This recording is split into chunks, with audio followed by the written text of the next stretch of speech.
Hello అండి. Welcome to our channel. ఈరోజు ఈ వీడియోలో ఆషాఢ మాసం అయితే 2025 సంవత్సరంలో ప్రారంభం కాబోతుందండి.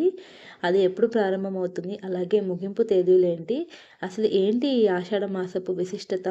అండ్ ఈ నెలలో వచ్చే పండుగలేమిటి? ఈ మాసంలో ఏ ఏ శుభకార్యాలు చేయరు? ఎందుకు? ఇలా అన్ని పూర్తి వివరాలతో అయితే తెలుసుకుందామండి. ఆషాఢ మాసం తెలుగు మాసాలలో 4వ మాసం అండి. ఈ ఆషాఢ మాసంలో చంద్రుడు ఉత్తరాషాఢ లేదా పూర్వాషాఢ నక్షత్రాలకు సమీపంలో ఉండటం వలన ఈ మాసానికి ఆషాఢ మాసం అని పేరు వచ్చింది. అలాగే ఈ మాసాన్ని శూన్యమాసం అని కూడా అంటారండి. ఎందుకు అంటే ఈ మాసంలో ఎలాంటి శుభకార్యాలైతే జరుపుకోరు కాబట్టి ఈ మాసాన్ని శూన్యమాసం అని కూడా అంటారు. అయితే ఈ మాసంలో దేవునికి చేసే పూజలు, వ్రతాలు చాలా శుభప్రదమైనవి అండి. ఈ మాసంలో చేసే స్నాన, దాన, జప, పారాయణలకు విశేషమైన ఫలితమైతే కలుగుతుంది. ఆషాఢ మాసంలో చేసే సముద్ర నది స్నానాలు ఎంతో ముక్తిదాయకం. అంతేకాకుండా ఈ ఆషాఢ మాసంలో పాదరక్షకులు, గొడుగు, ఉప్పుని దానం చేయటం వల్ల మంచి ఫలితమైతే కలుగుతుంది. ఈ మాసంలోనే దక్షిణాయనం అయితే ప్రారంభమవుతుందండి. దక్షిణాయనం పితృదేవతలకు ప్రీతికరమైనదిగా చెప్పబడినది. పొలం పనులన్నీ కూడా ఈ మాసంలోనే మొదలు పెడతారు రైతులు.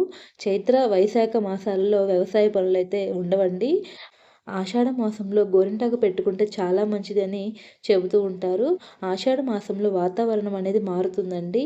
ఈ మార్పుల వల్ల ఎలాంటి అనారోగ్య సమస్యలు రాకుండా ఉండాలంటే గోరింటాకు పెట్టుకోవాలనే సాంప్రదాయాన్ని పాటించేవాళ్ళండి మన పెద్దలందరూ.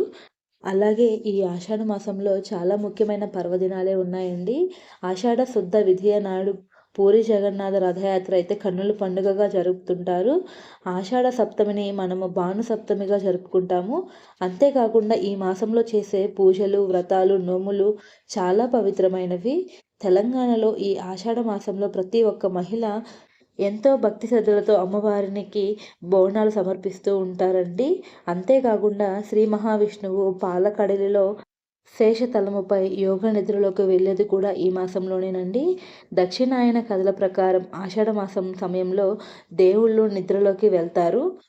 అందుకే ఈ మాసంలో పెళ్ళిళ్ళు అయితే జరుపుకోరండి. 2025 సంవత్సరంలో ఆషాఢ మాసంలో వచ్చే ముఖ్యమైన పండుగల గురించి తెలుసుకుందాము. 26 జూన్ గురువారం నుండి 5వ తారీఖు జూలై శనివారం వరకు వారాహి గుప్త నవరాత్రులు అయితే జరుపుకుంటూ ఉంటామండి. ఈ నవరాత్రుల్లో మనం వారాహి అమ్మవారిని పూజిస్తాము. అలాగే 27 జూన్ 2025 సంవత్సరంలో శుక్రవారం పూరి జగన్నాథ్ యాత్ర అయితే జరుగుతుందండి. అలాగే 30 జూన్ శనివారం స్కంద పంచమి. తరువాత జూలై 1వ తారీఖున మంగళవారం కుమార షష్ఠి ఉందండి.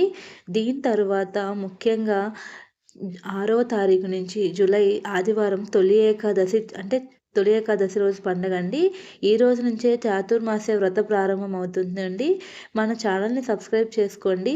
నేను తర్వాత పెట్టే పూజా వీడియోస్ అన్నీ కూడా మీకు చాలా యూస్ఫుల్ అవుతాయండి. తర్వాత ముఖ్యంగా 8వ తారీఖున మంగళవారం రోజున గురుమౌఢ్యమి త్యాగం ఉందండి.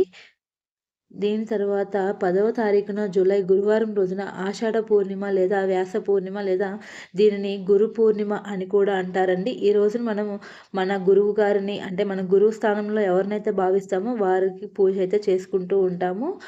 తర్వాత 13వ తారీఖున జూలై ఆదివారంను సికింద్రాబాద్లో బోనాలు అయితే జరుగుతాయండి.